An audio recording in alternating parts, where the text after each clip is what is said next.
How's it going, guys? What I wanted to do in this video is to talk with you all a little bit about the decocker that a lot of firearms have on them, and just try to give you a little bit more of an understanding of how they operate, what they do, that sort of thing.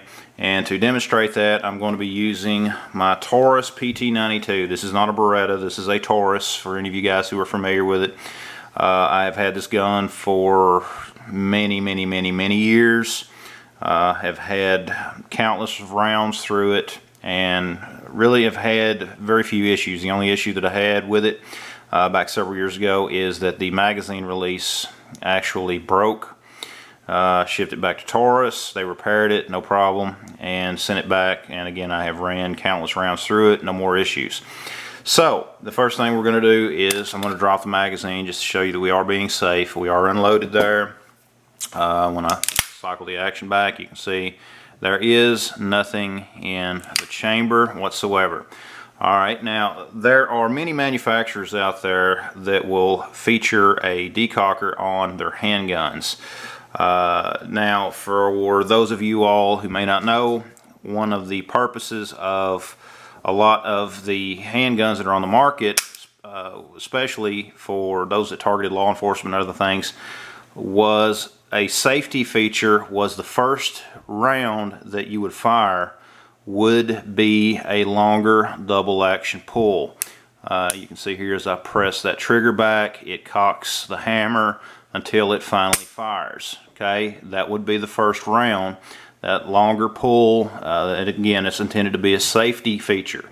Once that round is fired, the action would cycle, and the next round would be single action. Okay, a lot lighter, just like that, a lot lighter press. Alright, and the decocker is intended to go along with the safeties of that. You know, if you are in a situation to where you have fired a round or two and you now have got to the point where you're going to reholster, the decocker is intended to put that gun back where the next pull would be that long double action pull.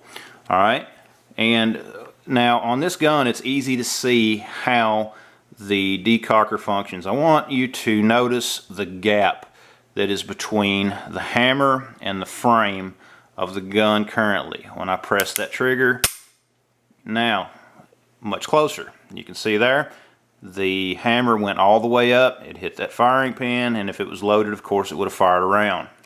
Okay, now if I had the gun cocked and I pressed the decocker, you can see my trigger finger completely off of the trigger. I'm just going to press the decocker down just like this. You can see the hammer fell, but it did not go all the way forward. Alright, it did not strike that firing pin.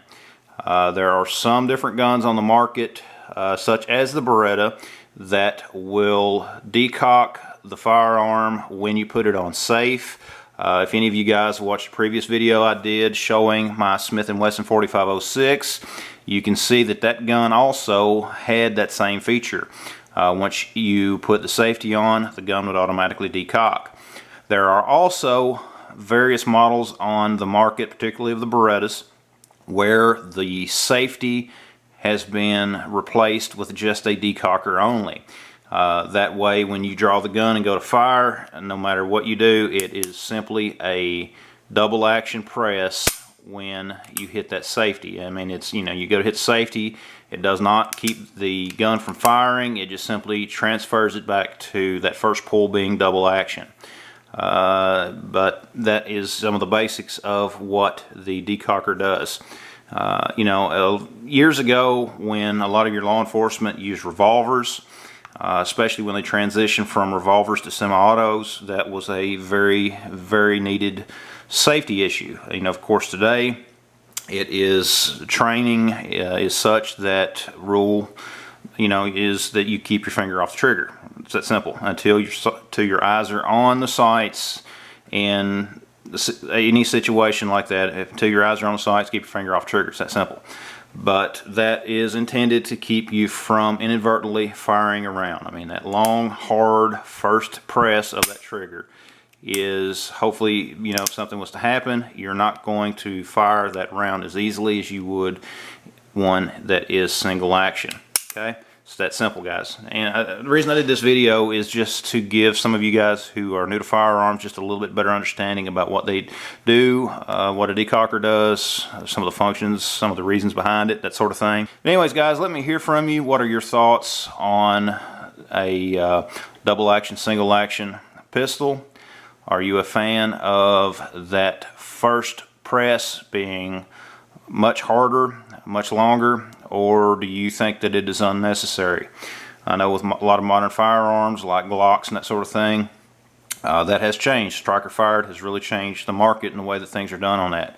But anyways, guys, let me hear from you. Check out the links down in the description. You can visit my website at boomsticktactical.com. Thanks for watching, and we'll see you next time.